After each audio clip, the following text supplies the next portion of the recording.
Há encontros que viram o mundo ao avesso quando a inocência enfrenta a crueldade e uma criança ousa desafiar um império feito de desprezo. Numa manhã abafada nas terras de uma das maiores fortunas da América, um bilionário riu alto quando ouviu um menino de 8 anos dizer que podia curá-lo. O homem havia torrado dezenas de milhões com os melhores médicos do planeta e ainda assim fez pouco caso do pequeno, humilhando-o sem piedade. Só que a resposta serena do garoto mudaria tudo para sempre. Lorenzo Blackwell tinha tudo o que o dinheiro compra, menos a capacidade de andar. Aos 53 anos, comandava um império bilionário a partir de uma cadeira de rodas que só alimentava a sua amargura. Sua propriedade de 300 acres no condado de Palm Beach era mais que casa. Era monumento ao poder e ao desdém. Naquela manhã de setembro, Lorenzo encerrava o contrato de mais um funcionário por ter manchado a calçada recém-encerada. Você é medíocre, disse Lorenzo, voz de aço e veneno. 30 anos. Aqui, e ainda não entendeu que perfeição é regra, não sugestão. Está dispensado e não espere carta de recomendação. O homem de 60 anos implorou, falando de netos e contas médicas. E Lorenzo apenas sorriu frio. Deveria ter pensado nisso antes de estragar o meu piso. Finalize a saída, Carter.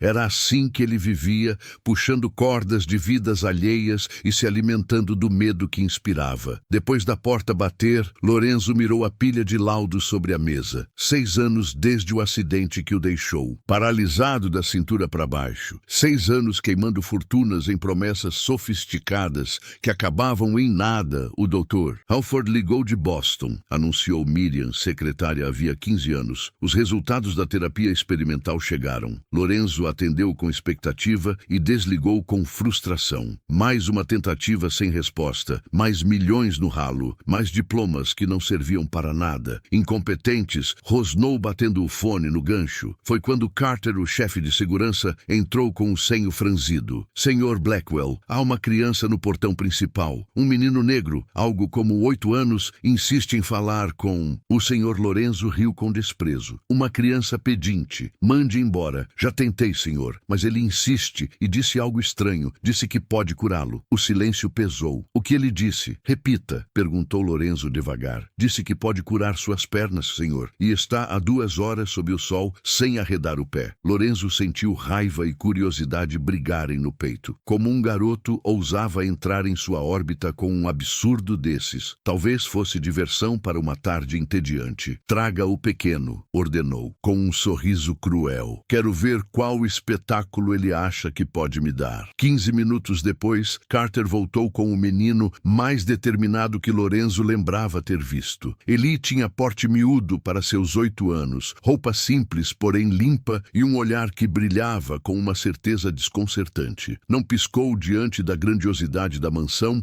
nem da presença severa de Lorenzo. Então você é o prodígio que jura que vai me curar, disse Lorenzo, saturado de sarcasmo. Sabe quantos especialistas geniais falharam nisso? Eli sustentou o olhar sem tremer. Eu posso fazer suas pernas lembrarem como se levantam, disse apenas. A gargalhada de Lorenzo ecoou pelo escritório de madeira nobre. Você, menino, vai fazer o que mentes premiadas não fizeram. Eu já gastei 39 milhões de dólares procurando o impossível. Fui a Mayo, a Johns Hopkins, ao Mount Sinai, importei cérebros da Suíça, da Alemanha e do Japão. E você, que provavelmente nem conhece uma aula decente de anatomia, acha que pode mais do que eles? Eli permaneceu sereno. Os médicos trabalham com o que conhecem. Eu trabalho com o que eles esqueceram de olhar. A calma do menino irritou Lorenzo de um jeito novo. Muito bem, pirralho. Vamos transformar isso em jogo. Se você me puser de pé, eu te dou $1 milhão.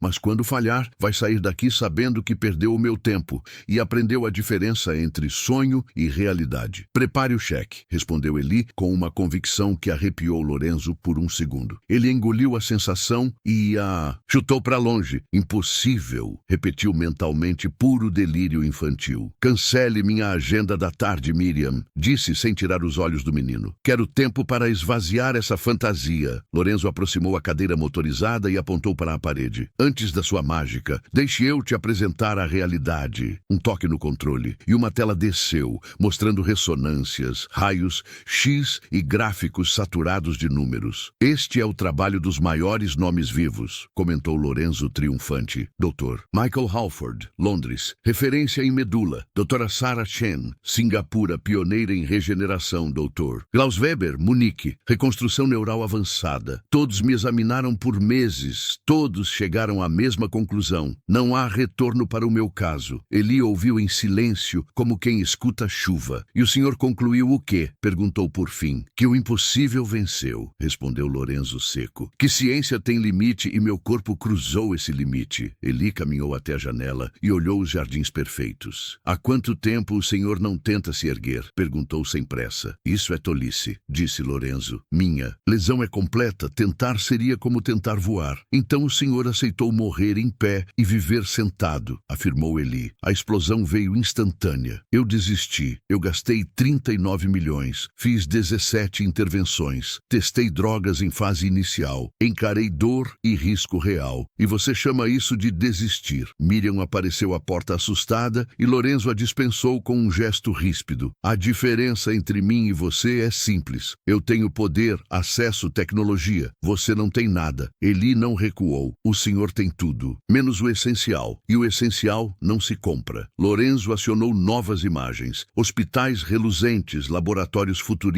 certificados dourados. Tudo isso custou anos e somas obscenas. E ainda assim, disse Eli, tranquilo, o senhor continua na cadeira. A frase simples atravessou as defesas como faca. Lorenzo sentiu o golpe onde diploma nenhum alcança. Isso é diferente, murmurou, mas a convicção se esfarelava. Diferente para eles, não para mim, disse Eli, voltando o olhar para a cadeira. O senhor gastou. Fortuna consertando o que quebrou. Eu ajudo a despertar o que nunca parou de existir. Não faz sentido médico, retrucou Lorenzo, mais baixo. Não precisa fazer sentido para as paredes de um laboratório. Precisa fazer sentido para o seu corpo. Pela primeira vez em anos, Lorenzo ficou sem resposta. Naquela noite virou na cama larga, sem dormir, e se os melhores estiverem errados, martelava como sino na cabeça. De manhã, irritação virou decisão. Carter, traga o garoto de volta agora. 1 hora depois, Eli estava ali com a mesma calma de sempre. Sente-se, disse Lorenzo, voz menos cortante. Quero que explique exatamente o que pretende fazer, sem poesia barata. O senhor quer entender ou quer munição para provar que não funciona? Perguntou Eli Lorenzo. Respirou e se ouviu dizendo a verdade. Quero a verdade. Eli caminhou até a janela outra vez. Suas pernas não desapareceram. O sangue ainda circula. Os músculos não foram apagados. Os ossos continuam fiéis. A ferida está na ponte, não no destino. A medula não é pele. Argumentou Lorenzo. Todos os especialistas repetiram isso.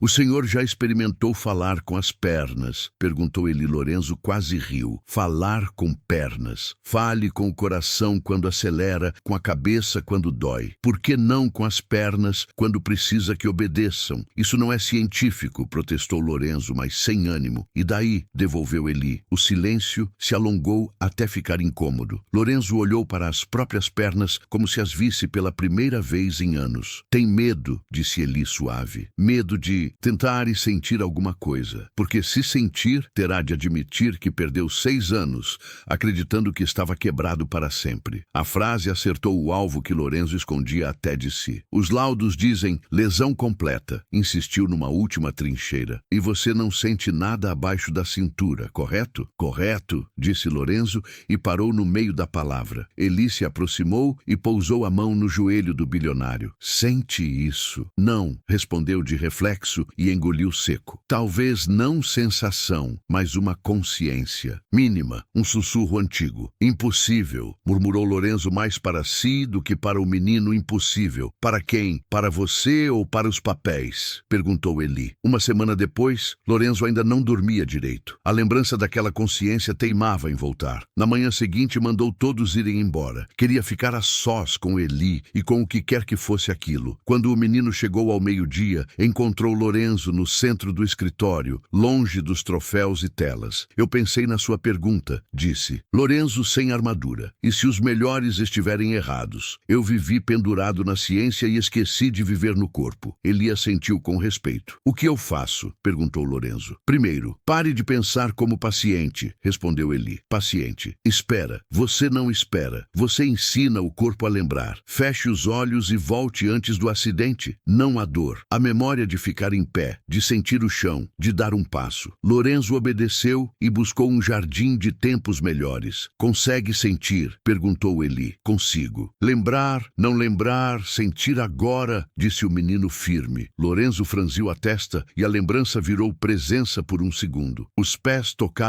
algo invisível por dentro. Eu senti, sussurrou Lorenzo abrindo os olhos. Agora fale com elas, disse Eli, apoiando as mãos nos ombros do homem. Eu me sinto ridículo. Fale mesmo assim. Lorenzo encarou as pernas como quem reencontra familiares afastados. Eu sinto falta de vocês. Eu preciso de vocês. Me perdoem por ter desistido. As lágrimas vieram sem pedir licença. Agora, tente se erguer, disse Eli. Eu não posso. Esqueça o não posso. Tente com tudo. Não só braços, coração também. Lorenzo fechou os olhos e puxou força de lugares que havia trancado. Empurrou os braços da cadeira e, pela primeira vez em 6 anos, as pernas tremeram por vontade própria. De novo, pediu Eli, com um sorriso que ele nunca tinha dado. Lorenzo tentou outra vez e sentiu um fio de energia subir pela coluna como circuito religado. Isso é real, sussurrou. Para quem não tem pressa, respondeu Eli. Ele transferiu um pouco do peso e levantou parcialmente instável, trêmulo, porém de pé. Pela primeira vez em 6 anos, Lorenzo estava vertical diante do mundo. Eu não acredito, disse chorando e rindo ao mesmo tempo. Dezenas de milhões, uma lista de gênios. E um menino de 8 anos me lembrou como levantar. Caiu sentado de novo, exausto e vivo. Olhou para Eli de outro jeito. Gratidão, respeito e humildade no mesmo olhar. Como você sabia quando todo mundo disse que era impossível? Os médicos consertam o que? Se quebrou, eu desperto o que adormeceu, respondeu Eli. Quem te ensinou? Perguntou Lorenzo. Minha mãe, disse o menino com um meio sorriso triste. Os médicos disseram que ela ia morrer e não morreu. Depois chamaram de sorte. Ela acreditou neles e esqueceu do que aconteceu. Lorenzo sentiu o peso de uma compreensão nova. Por que me ajudou? Porque o senhor está doente do corpo e do coração. Eu vejo os dois. $1 milhão.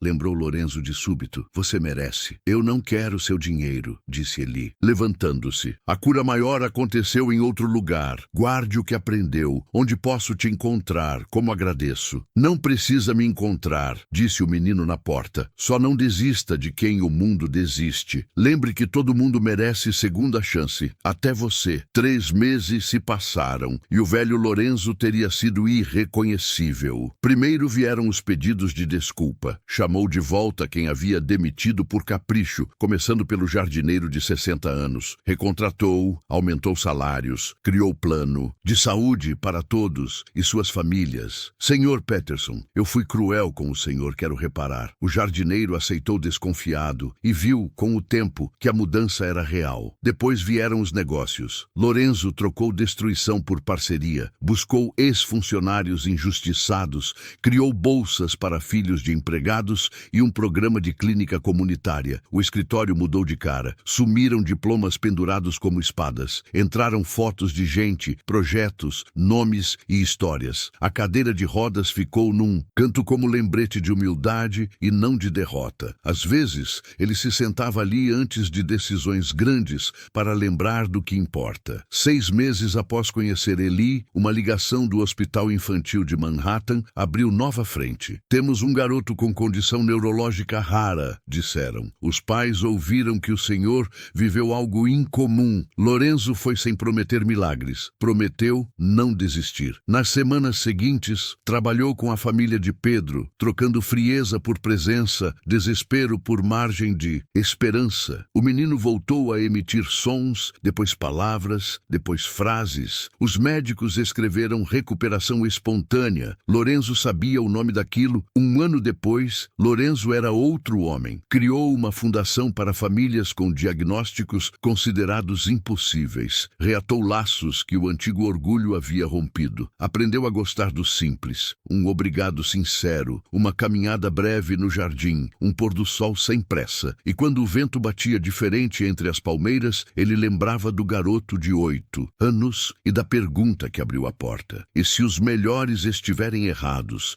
Ele nunca mais viu Eli, mas carregava a lição como bússola. A maior cura acontece no coração. Lorenzo ofereceu 1 milhão por uma cura e recebeu algo que não tem preço, uma segunda chance de ser humano, e decidiu não desperdiçar. Se essa história te mexeu por dentro, deixe seu like agora. Escreva nos comentários a parte que mais te tocou e se inscreva para ouvir as próximas verdades que quase ninguém tem coragem de contar. 1 ano e meio depois, a transformação de Lorenzo Blackwell já não era segredo. Revistas de negócios o chamavam de o bilionário que escolheu sentir. O homem que antes fechava portas agora as abria, e não apenas as de sua mansão, as do próprio coração. A Fundação Nova Esperança havia se expandido para 4 estados. Clínicas e centros de reabilitação foram criados para atender pessoas sem condições de pagar por tratamento. E todas elas tinham o mesmo lema pendurado na entrada: antes de desistir, tente acreditar.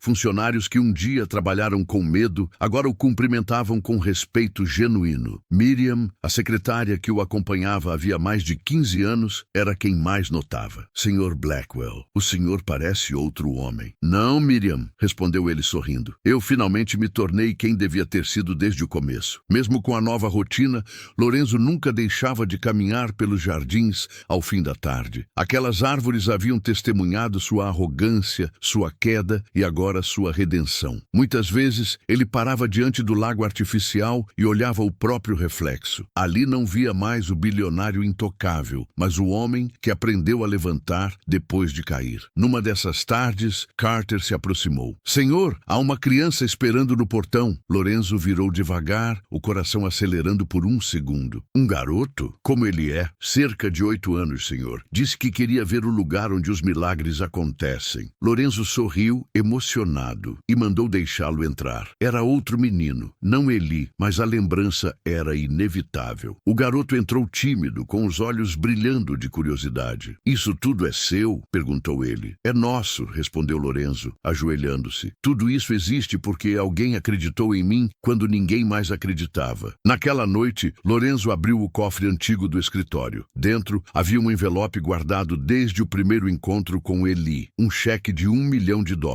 Ele o observou por longos minutos e depois sorriu. Pegou uma caneta e escreveu na parte de trás: para quem ainda acredita que o impossível pode acontecer. Dias depois, o cheque foi usado para inaugurar um novo projeto, o Centro Eli Thomas, em homenagem ao garoto que desapareceu sem deixar endereço. Seria um espaço gratuito para crianças com deficiências físicas e emocionais. Lá, os profissionais eram instruídos a tratar cada paciente com empatia antes de qualquer técnica. Nas paredes, uma frase simples: fé é quando o coração lembra o que o corpo esqueceu. As pessoas vinham de longe para conhecer o homem que um dia comprava respeito e agora o conquistava pelo exemplo. Lorenzo dava palestras, mas sempre dizia a mesma coisa: eu não ensinei nada a ninguém. Uma criança me ensinou tudo. O tempo passou e os passos de Lorenzo ficaram mais lentos, mas ele nunca mais precisou de uma cadeira, nem física nem espiritual. Nos aniversários da fundação, ele fazia questão de discursar com os pés firmes no chão e sempre, ao final, deixava o mesmo pedido: se algum dia o mundo disser que não dá, pergunte a si mesmo: e se os melhores estiverem errados? Os aplausos vinham acompanhados de lágrimas, porque todos sabiam que aquele homem que falava com tanta serenidade era o mesmo que um dia humilhou, destruiu e perdeu tudo, até que um menino o fez lembrar de algo que a medicina nunca poderia prescrever: a esperança. Os anos avançaram e Lorenzo Blackwell já era uma lenda viva. Suas clínicas se espalhavam pelos Estados Unidos e fora deles, em lugares que ele jamais imaginou colocar os pés: México, Peru, Brasil. Em cada nova inauguração, ele fazia questão de estar presente, mesmo que o corpo já demonstrasse sinais do tempo: cabelos grisalhos, mãos trêmulas, mas o mesmo olhar calmo e determinado. Numa manhã fria de outono, Miriam entrou apressada em seu escritório. Sr. Blackwell, há um homem pedindo para vê-lo. Não tem hora marcada, mas ele diz que o senhor vai querer recebê-lo. Lorenzo levantou o olhar intrigado. Nome? Disse que se chama Eli Thomas. O ar sumiu do ambiente. Por um momento, Lorenzo achou que tinha ouvido errado. A caneta caiu de sua mão e o silêncio se estendeu até que ele murmurou, quase num sussurro: sussurro. Mande entrar, agora. A porta se abriu e o tempo pareceu parar. O menino que um dia chegara à sua mansão sob o sol de Palm Beach,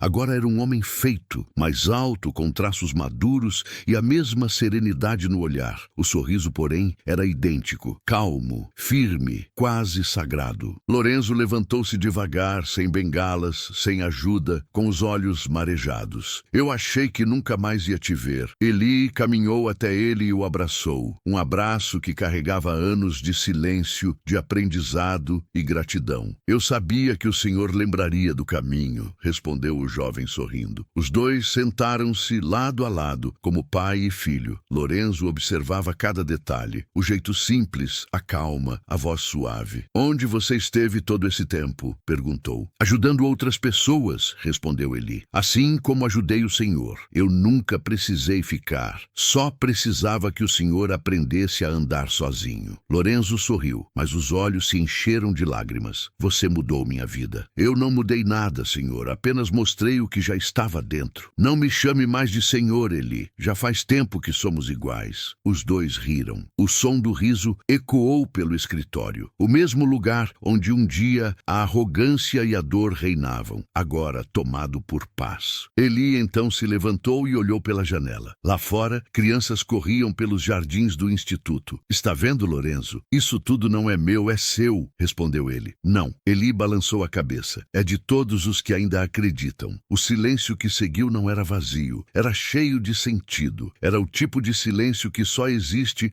quando duas almas sabem que cumpriram o que vieram fazer no mundo. Lorenzo caminhou até a estante, pegou um pequeno porta-retrato e entregou a Eli. Era a foto do primeiro dia, o garoto de roupas simples parado diante da cadeira de rodas. Na moldura dourada, uma frase gravada em letras pequenas. Nunca é tarde para levantar. Eli sorriu. Eu nunca esqueci o senhor, sabia? Eu também nunca te esqueci. Todos os dias, quando alguém se cura aqui dentro, é como se eu te visse de novo. O relógio marcava meio-dia, a mesma hora em que eles haviam se encontrado pela primeira vez tantos anos antes. Mas agora, o cenário era outro. A luz que entrava pelas janelas não era fria e arrogante como antes, era quente, viva, quase divina. Eli se despediu com um abraço demorado. Eu preciso ir, Lorenzo. Ainda há muita gente esperando lembrar do que o corpo esqueceu. Lorenzo segurou as mãos dele com força. Obrigado, meu amigo, por tudo. Não me agradeça, disse Eli com o mesmo sorriso sereno. Só continue ensinando o que aprendeu. E assim como da primeira vez, ele saiu pela porta sem olhar para trás. Lorenzo ficou ali, imóvel por um instante, até que um vento suave atravessou a sala e fez a cortina se mover, como se dissesse que o ciclo estava completo. Carter apareceu na porta. Tudo bem, senhor? Lorenzo olhou pela janela, o olhar distante, mas cheio de paz. Sim, Carter, mais do que nunca. Do lado de fora, as crianças do instituto brincavam, riam, dançavam. Lorenzo caminhou até a varanda, observando-as com um sorriso leve. O mesmo vento que movia as cortinas agora soprava seu cabelo grisalho. E ele pensou, com o coração tranquilo, o impossível não é o que não pode acontecer, é o que a gente para de tentar. Alguns anos se passaram desde aquele reencontro. O tempo, com sua delicadeza e crueldade silenciosa, foi deixando marcas no corpo de Lorenzo Blackwell, mas não conseguiu apagar o brilho sereno que havia tomado seus olhos. Ele ainda caminhava todos os dias pelos jardins do Instituto Eli Thomas, cumprimentando cada aluno, cada funcionário, lembrando seus nomes, algo impensável para o homem que fora um dia. Certa manhã, Miriam entrou em seu escritório como sempre fazia, trazendo café e relatórios, mas encontrou Lorenzo sentado diante da janela, imóvel, com o olhar perdido no horizonte. Está tudo bem, senhor? Ele demorou a responder, e quando o fez, sua voz era baixa, quase um sussurro. Miriam, eu sonhei com ele de novo. Com o Eli? Perguntou ela. Lorenzo assentiu. Ele estava em um campo aberto, cheio de luz. Disse que ainda há muito a fazer, mas que minha parte está quase completa. Miriam segurou a emoção. O senhor ainda tem tempo, Sr. Blackwell. Ele sorriu de leve. Tempo é tudo o que eu preciso para ensinar mais alguém a acreditar. Nos meses seguintes, Lorenzo começou a escrever um livro. Chamou de Quando as Pernas Lembram, um relato sobre fé, humildade e o poder de recomeçar. Ele não escreveu como empresário, nem como ex-bilionário, velho, mas como homem que aprendeu a caminhar primeiro por dentro. Cada página era uma semente. Quando o livro foi lançado, tornou-se um fenômeno inesperado. Traduções surgiram em mais de 20 idiomas. Hospitais e universidades passaram a estudá-lo não como obra médica, mas como lição humana. Com o dinheiro das vendas, Lorenzo construiu um novo projeto, o Lar Esperança, uma casa de reabilitação para idosos esquecidos pelas famílias. Ali, nenhum paciente era chamado de paciente. Eram todos reaprendizes. No portão de entrada, uma placa com a frase que ele repetia desde o encontro com Eli: os médicos curam corpos, a fé cura caminhos. Mas o corpo de Lorenzo começava a dar sinais de que estava cansado. Certa noite, sentou-se na varanda da mansão, olhando o pôr do sol dourar o campo. Ao longe, via as crianças dançando no pátio, o som suave das risadas ecoando no vento. Miriam se aproximou em silêncio. "Está pensando em quê?", perguntou ela. "Em como o mundo é generoso com quem aprende a escutar", respondeu. Fechou os olhos e sorriu. "Acho que finalmente entendi por que Eli apareceu na minha vida." "É por quê?" "Porque às vezes Deus usa a voz de uma criança para curar a alma de um homem velho." Naquela noite, Lorenzo foi dormir cedo. Deixou um bilhete sobre a mesa endereçado a Miriam. "Se eu não acordar amanhã, não chorem. Continuem. A esperança não morre com quem acredita, ela se multiplica." Na manhã seguinte, o sol nasceu forte e silencioso. Miriam bateu à porta e não obteve resposta. Entrou devagar e o encontrou sentado na poltrona, sereno, com um sorriso leve, o livro aberto sobre o colo. Ele havia partido dormindo, como quem encerra um ciclo de paz. A notícia se espalhou e milhares de pessoas compareceram ao funeral, não para chorar um bilionário, mas para agradecer a um homem que devolveu fé a quem já não tinha. No altar, Miriam fez o discurso mais simples e poderoso da cerimônia. Ele aprendeu a andar, não com as pernas, mas com o coração. Meses depois, o conselho da fundação decidiu erguer uma estátua em sua homenagem no centro do jardim do instituto. A escultura mostrava Lorenzo de pé, uma mão estendida para baixo, como se ajudasse alguém a levantar. Aos pés da estátua, uma frase gravada em pedra: "O impossível é só o primeiro passo do milagre." Na cerimônia de inauguração, uma figura se manteve afastada da multidão. Rosto jovem, olhar tranquilo, vestindo roupas simples. Era Eli, mais velho, mas com o mesmo sorriso de sempre. Ele observou em silêncio o vento brincando com os cabelos. Quando todos se dispersaram, caminhou até a estátua, encostou a mão na base de pedra e murmurou: "Você fez exatamente o que veio fazer, Lorenzo. Agora é a minha vez de continuar." Eli virou-se e foi embora pela estrada de terra sem que ninguém o notasse. O sol poente o envolvia numa luz dourada e por um instante parecia que o menino de 8 anos ainda caminhava ao lado dele, rindo como no primeiro dia. Se essa história tocou o seu coração, escreva nos comentários. Eu escolho acreditar no impossível. Curta, compartilhe e lembre-se: às vezes, o milagre que você espera está apenas esperando você dar o primeiro passo.